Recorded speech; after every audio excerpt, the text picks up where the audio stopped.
Today we're going to discuss the biggest narcissistic cult ever, online or offline. It's enormous. Tens of millions of participants, hundreds of millions, possibly billions, of users with access to the cult and its machinations. And I'm talking about Wikipedia. My name is Sam Vaknin. I'm the author of Malignant Self-Love, Narcissism Revisited. And I'm going to enumerate my credentials, my academic credentials right now, because it's relevant for the continuation of the video. I'm a professor of psychology and a professor of business management in the Commonwealth Institute in Cambridge, United Kingdom. I'm a former visiting professor of psychology for 5 years in Southern Federal University in Rostov-on-Don in Russia. And I'm currently a visiting professor of psychology and a visiting professor of economics in Southeast European University in North Macedonia. These are my academic affiliations. I'm an editor-in-chief of about 8 or 9 academic journals, and I am an editor, a member of the editorial board of another 100. About 1/3 of these are peer-reviewed, another 1/3 are open access. What else do you need to know? I'm on the organizing committee of well over 200 international conferences all over the world. So I know a bit about academia and research and publishing and peer review and all this. I've also worked hand in hand for several years with the Encyclopedia Britannica. So I also know a lot about encyclopedias, firsthand, from the inside. The best encyclopedia in human history, Encyclopedia Britannica. I mentioned all these credentials because they are super relevant to the video you're about to watch. I'm about to criticize an enterprise claiming to be an encyclopedia, a narcissistic cult masquerading as an encyclopedia, and also claiming to be an academic endeavor, equivalent of, for example, a research peer-reviewed journal. These are the claims of Wikipedia. I'm going to debunk all of them one by one, and I'm going to expose the underbelly of this seriously flawed group of people and what they're doing.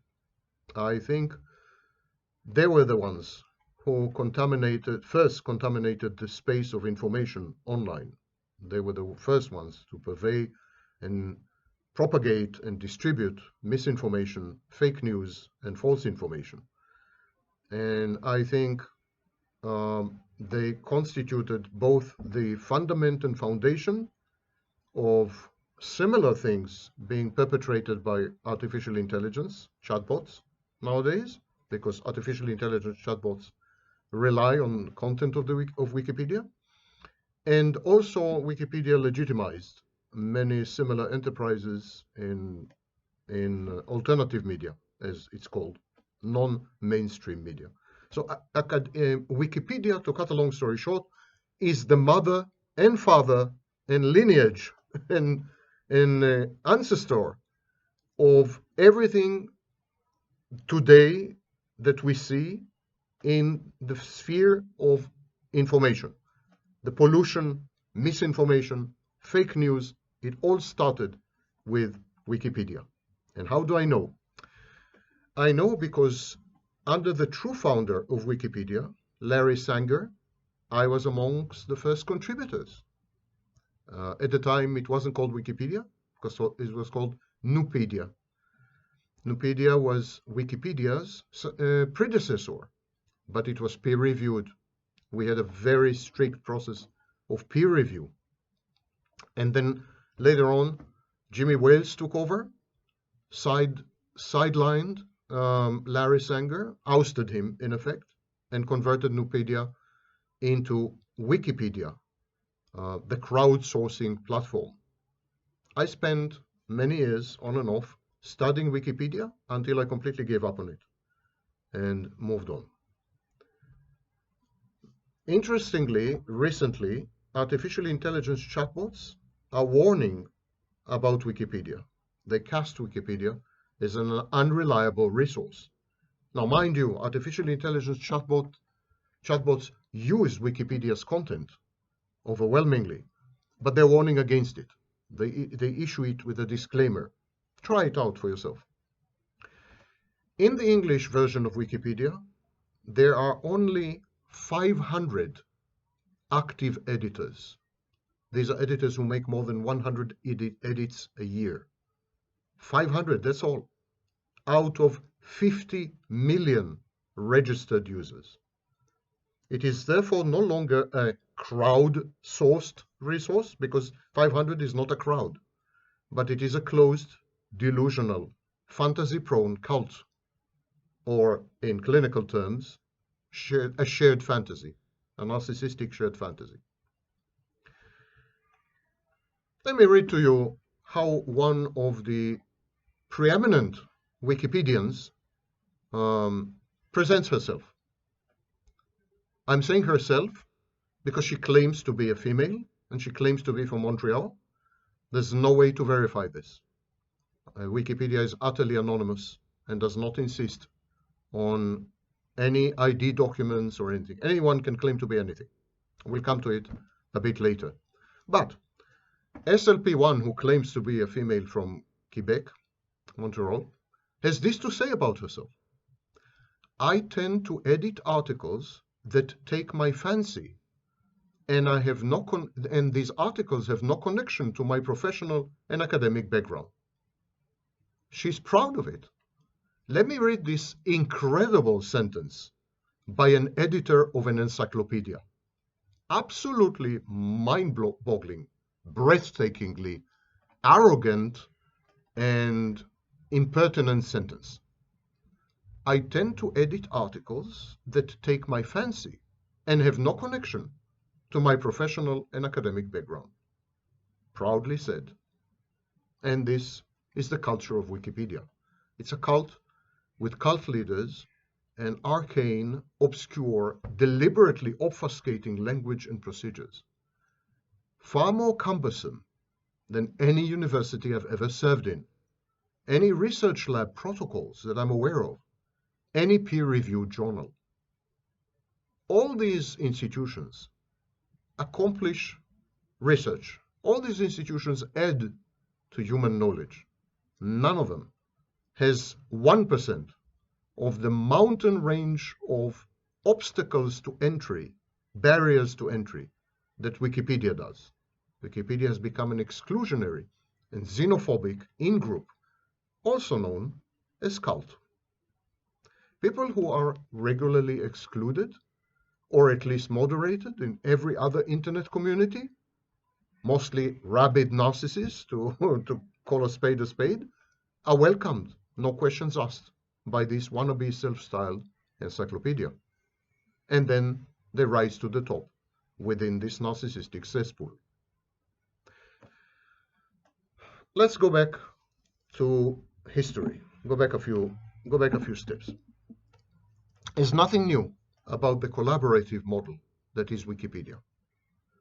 Before the age of Gutenberg, copyists, usually found in monasteries, in scriptoria, used to add their notes and comments to the text that they were copying as they went along, without indicating which is the original and which are their own contributions. The Talmud has been crowdsourced from hundreds of luminaries over centuries. Its layout resembles the World Wide Web, with text hyperlinks to boot. The Oxford English Dictionary, first published in 1928, was the outcome of 70 years of combined efforts of 2,000 zealous and industrious volunteers. The difference between Wikipedia and the Oxford English Dictionary is that the latter appointed editors to oversee and tutor these teeming hordes of wannabe scholars. There were gatekeepers. In all these enterprises, there were gatekeepers. Wikipedia has none. What Wikipedia is self-styled editors who openly brag that they know nothing about the topics they're editing. It's the anathema, antithesis, and antonym of an encyclopedia. The concept of mob wisdom or crowdsourcing is equally dated, actually, nothing new. Ancient Greek and Egyptian luminaries from Eratosthenes to Ptolemy relied on eyewitness accounts of travelers to compose their enduring, albeit utterly erroneous, masterpieces. The distinction between layman and expert is a modern invention, an aberration in historical terms. Even so, every scholarly article and book submitted for publication first goes through peer review, scrutiny by qualified experts who suggest additions and amendments to the material. Once published, authors frequently act on input by academics and the wider public. They issue errata, revisions, and new editions to reflect this newly gained knowledge. Here's what Jonathan Citrain had to say in The Internet is Rotting, published in The Atlantic, June 30th, 2021. Before today's Internet, the primary way to preserve something for the ages was to consign it to writing. First on stone, then parchment, then papyrus, then 20-pound acid-free paper, then a tape drive, floppy disk, or hard disk platter, and store the result in a temple or a library, a building designed to guard it against rot, theft, war, and natural disaster. This approach has facilitated preservation of some material for thousands of years. Ideally, there would be multiple identical copies stored in multiple libraries so that the failure of one storehouse wouldn't extinguish the knowledge within. And in rare instances in which the document was surreptitiously altered, it could be compared against copies elsewhere to detect and correct the change, kind of blockchain, early prototypical blockchain technology, a distributed ledger, if you wish. Wikipedia differs from traditional outsourcing in that it is indiscriminate. The qualifications, education, experience, and credentials, expertise of its contributors are frequently ignored or even derided and decried. Wikipedia is thus subject to the tyranny of the often narcissistic user or the community and their weapons. Arbitrary editing is weaponized. Arbitrary ball or hatchet reversions of texts, malicious smears, impersonation, sock puppetry, and other underhanded tactics. Wikipedia is a meritocracy of passive aggressiveness. The more ego-driven you are, the more passive-aggressive you are, the more likely you are to rise to the top. 6 cardinal and in the long-term deadly sins plague Wikipedia. What unites and underlies all its deficiencies is simple.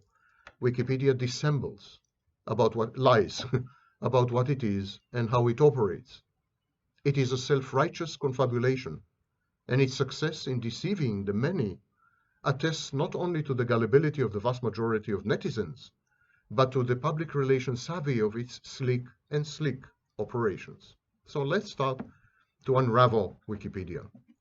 Number 1, Wikipedia is opaque and encourages recklessness. The overwhelming majority of contributors to and editors of Wikipedia remain anonymous or pseudonymous throughout the process. Anyone can register, and members' screen names, handles, mean nothing and lead nowhere. And so no one is forced to take responsibility for what he or she adds to the encyclopedia or subtracts from it. This amounts to an impenetrable smokescreen. Identities can rarely be established, and evading the legal consequences of one's actions or omissions is easy. As the exposure of the confabulated professional biography of Wikipedia arbitrator SJ in March 2007 demonstrates, some prominent editors and senior administrators probably claim fake credentials as well, or, as we have seen in the case of SLP1, brag about not having any credentials whatsoever in the articles, in the topics, with regards to the topics that they're editing.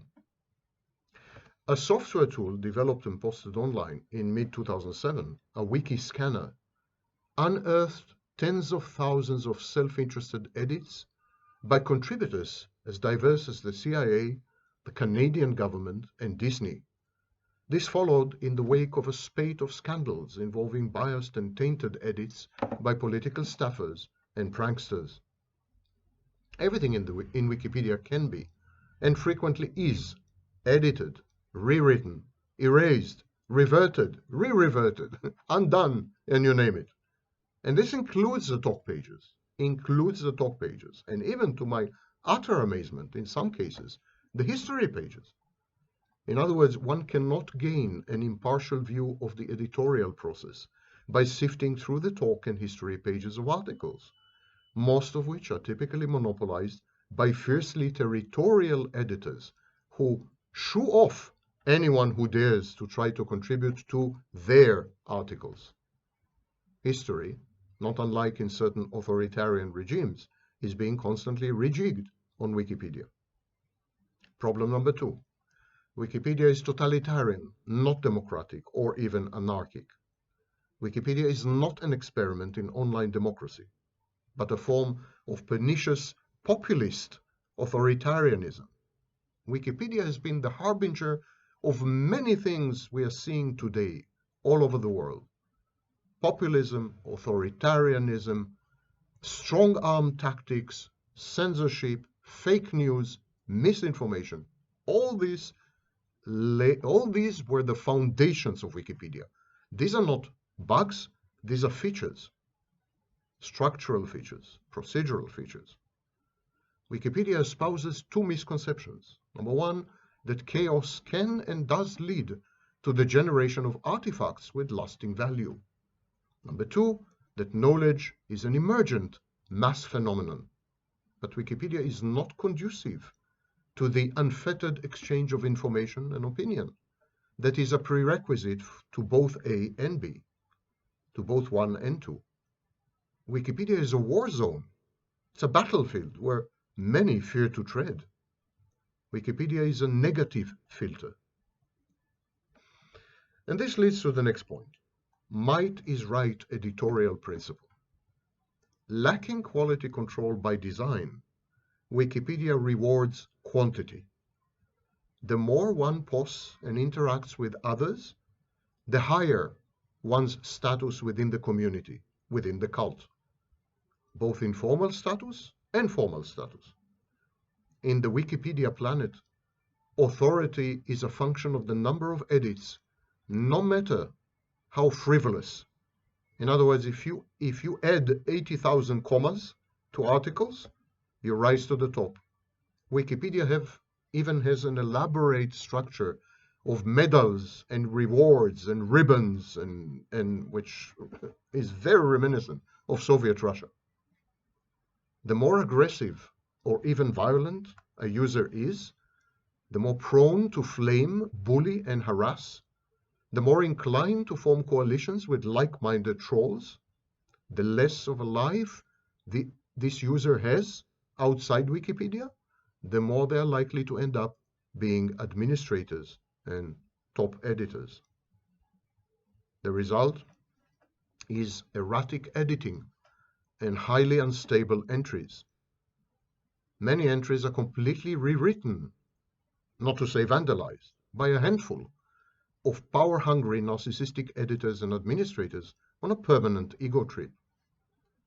Contrary to advertently fostered impressions, Wikipedia is not a cumulative process.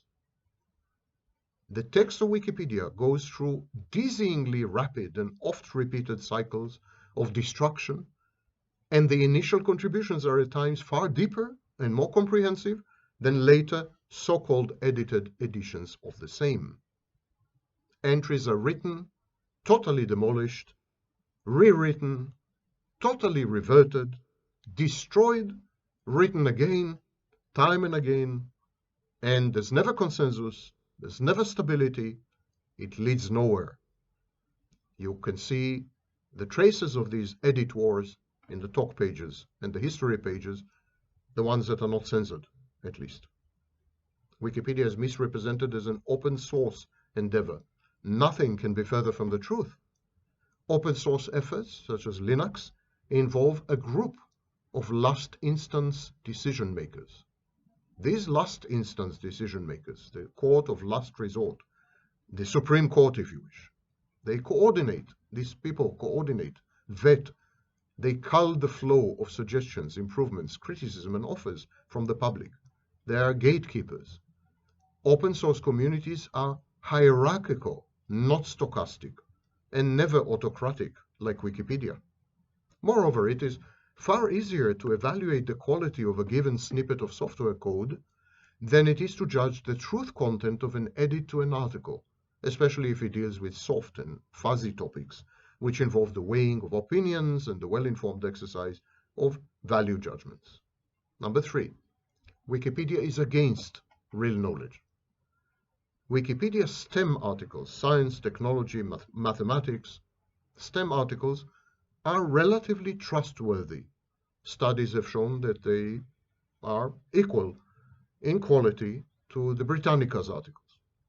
But these are only the STEM articles, articles that deal with hard sciences such as chemistry and biology and neuroscience and mathematics and physics and so on. Everything else, which is the majority of the articles, including biographies, is highly questionable. Wikipedia's ethos is malignantly anti-elitist. Experts are scorned, rebuffed, attacked, and abused, chased out of the community with official sanction and blessing. The vitriol and diatribes are celebrated. Since everyone is assumed to be equally qualified to edit and contribute, no one is entitled to a privileged position by virtue of scholarships, academic credentials, or even life experience. Bias and prejudice are rampant and all-pervasive, especially in articles that deal with history, politics, and issues such as gender and sexuality. Wikipedia is the epitome and reification of an ominous trend. Internet surfing came to replace real, true, deep, profound research. Online eclecticism supplanted scholarship, and trivia passes for erudition. Everyone is an instant scholar. If you know how to use a search engine, you're an authority. I call it malignant egalitarianism. Wikipedians boast that the articles in their so-called encyclopedia are replete with citations and references. But citations from which sources? And references to which works, which authors?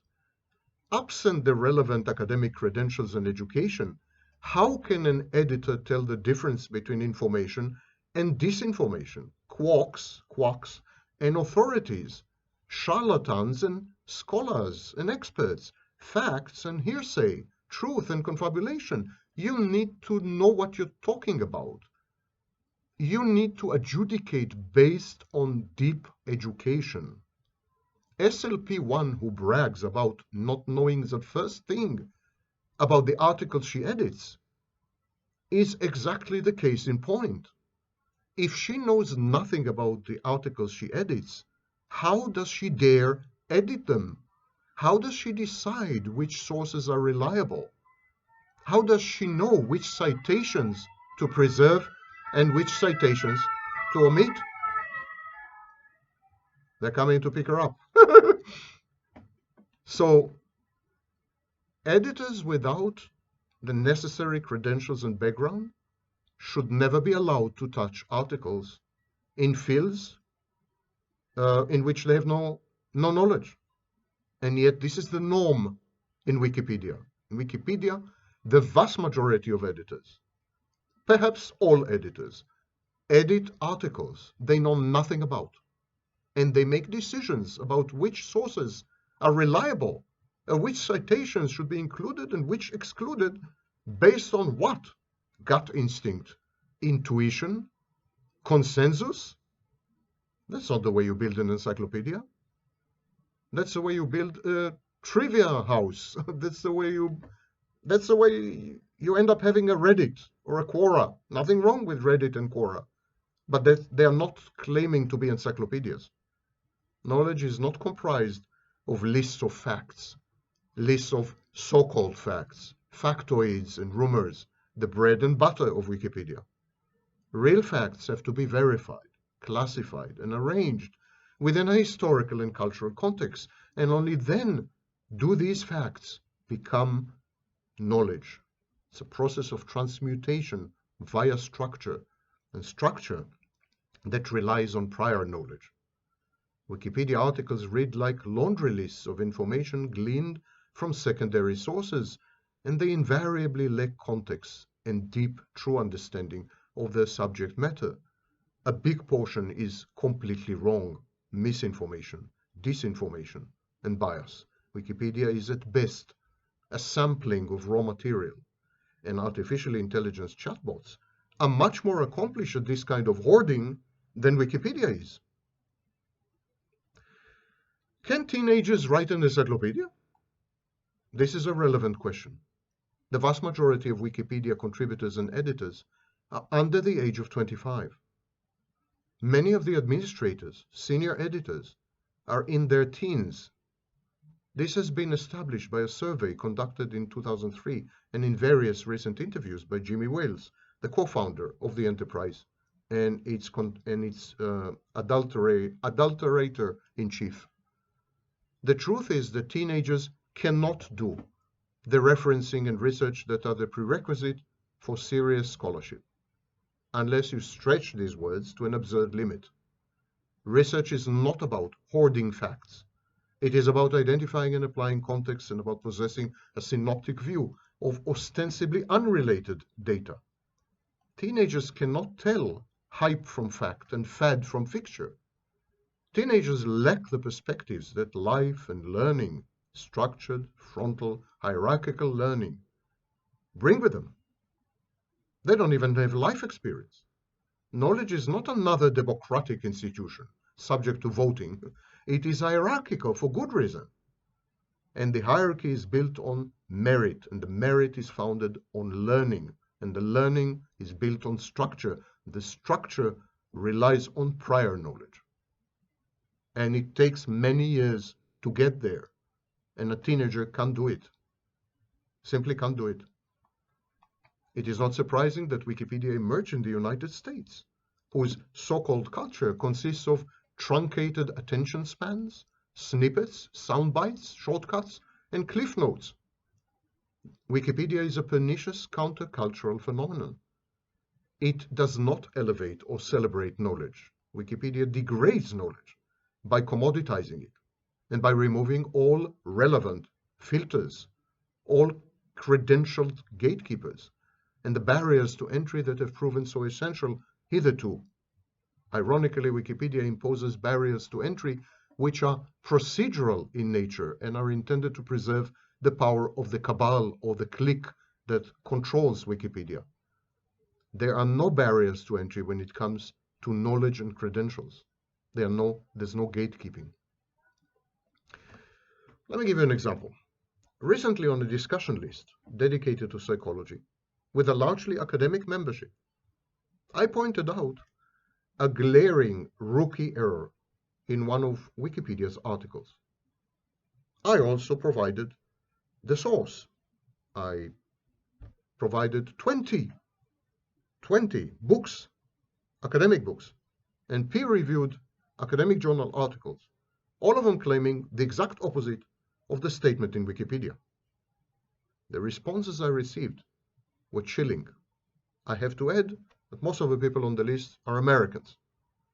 One member told me that he uses Wikipedia to get a rough idea about topics that are not worth the time needed to visit the library or do research. Whether the rough ideas he's getting from Wikipedia were correct or counterfactual seemed not to matter to him. He couldn't care less. Others expressed a mystical belief in the veracity of knowledge, so-called knowledge, assembled by the masses of anonymous contributors to Wikipedia. Everyone professed to prefer the content offered by Wikipedia to the information afforded by the Encyclopedia Britannica, which is written 100% by experts established in their fields. Yes, you heard me correctly. A group of academics, thousands of them, most of them Americans, prefer Wikipedia to Britannica. That's So Wikipedia is an American phenomenon. Two members attempted to disprove my assertion regarding the error in Wikipedia by pointing to a haphazard selection of links on the internet. Not one of them referred to a reputable authority on the subject or to a book. Yet, based largely on Wikipedia and a sporadic trip in cyberspace, they felt sufficiently confident to challenge my observation, which was supported, as may I remind you, virtually by all leading luminaries in the field. Now, there are Wikipedias in other languages, but they are nowhere near the English Wikipedia, which is 100% an American phenomenon. These gut reactions by academics mirror Wikipedia's editorial process. To the best of my knowledge, none of my respondents on the forum was qualified to comment on the particular topic, actually. None of them held a relevant academic degree. But in my comment, I strove to stand on the shoulders of giants. I didn't claim to be an authority. I claimed that others are authorities. I spotted an error. But my correspondents explicitly and proudly refused to do so as a matter of principle. They trusted the wisdom of the masses, wisdom of the crowd. This may reflect the difference in academic traditions between the United States and the rest of the world. Members of individualistic, self-reliant, and narcissistic societies inevitably rebel against authority. They are contumacious. They tend to believe in their own omnipotence and omniscience. This culminated in the United States with the MAGA movement and the far-right and conservative movement. Conversely, the denizens of more collectivist and consensus-seeking countries and cultures are less sanguine, less grandiose, and more willing to accept teachings ex cathedra. I didn't say that. Theodore Millen said it, a great scholar and an undisputed authority on personality disorders. He suggested that narcissistic personality disorder is a limited American phenomenon. Number 4, Wikipedia is not an encyclopedia. End of story. Truth in advertising is not Wikipedia's strong suit. It presents itself egregiously as an encyclopedia. Yet at best, it is a community of users who exchange eclectic so-called information on a regular and structured basis. Wikipedia is way closer to Reddit or Quora than to the Britannica, I'm sorry to say. This deliberate misrepresentation snags most occasional visitors who are not acquainted with the arcane ways of Wikipedia and trust Wikipedia implicitly and explicitly to deliver facts and well-founded opinions. May I add that most people have never been exposed to a real encyclopedia. Real encyclopedias are extinct by now. There is a lot Wikipedia can do to dispel such dangerous misconceptions about itself.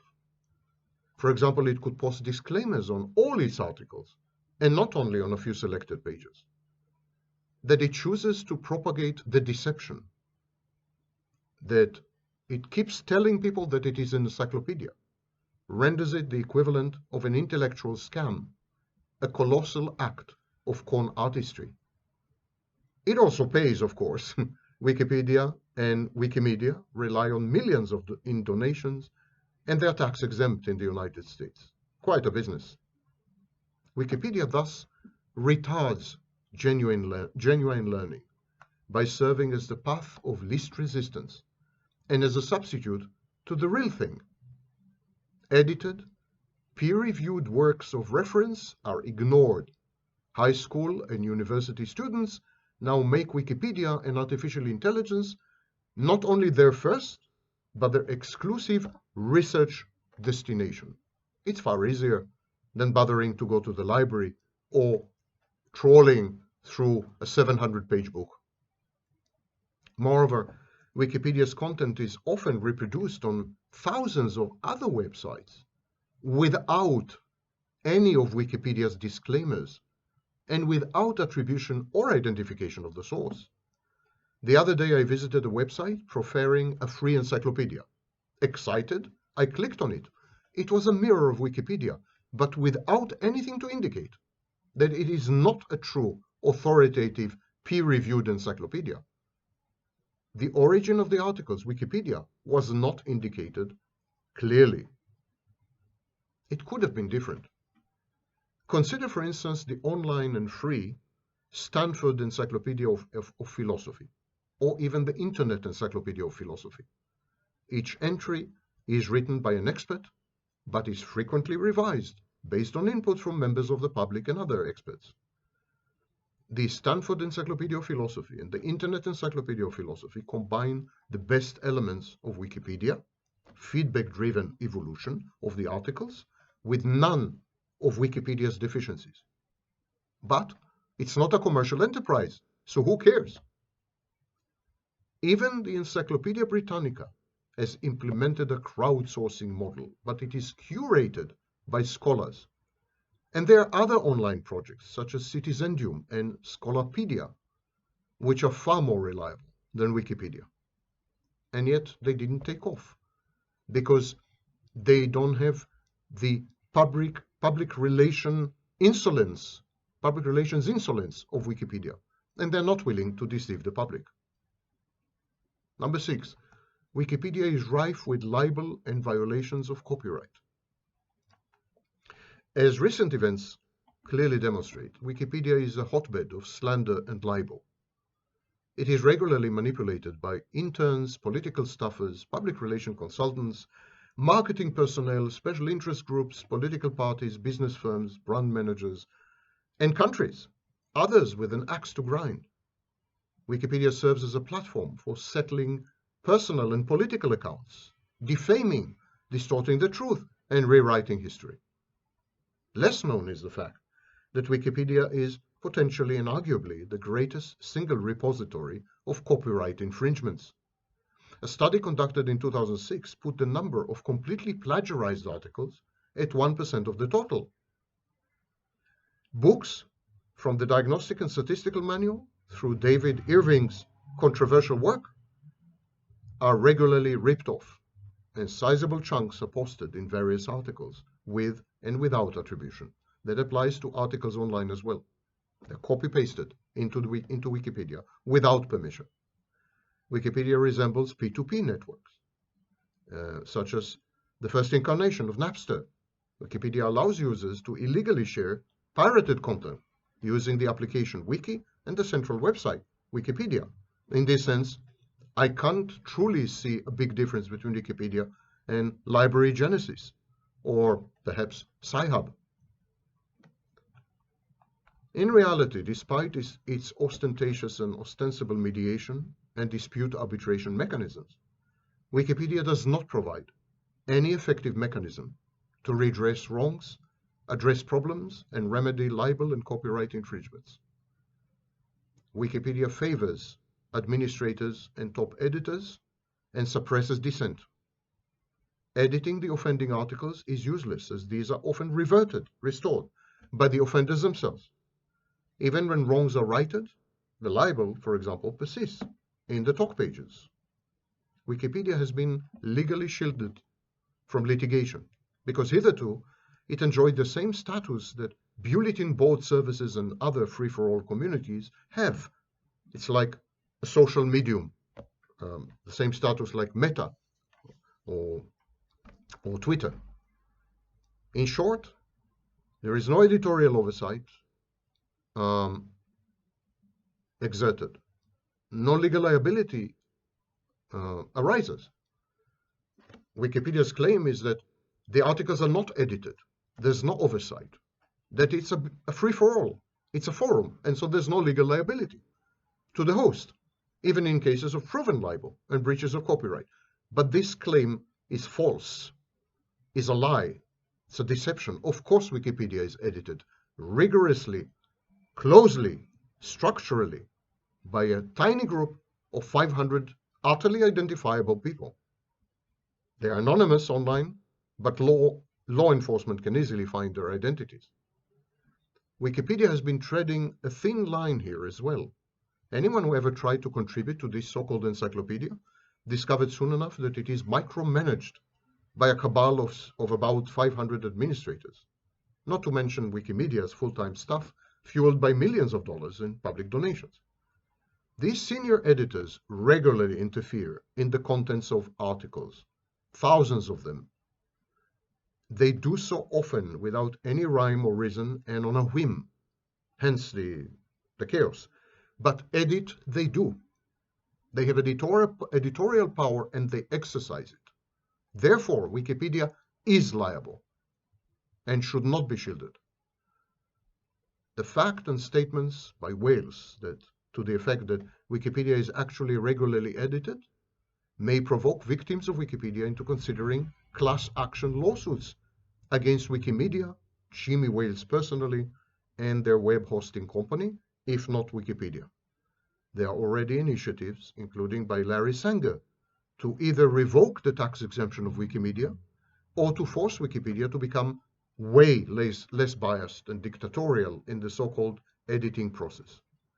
Wikipedia is an edited publication. Its staff is even smaller than many mainstream media. The New York Times is responsible for anything it publishes in its op-ed section. Radio stations pay fines for airing obscenities in call-in shows. Why treat Wikipedia any differently?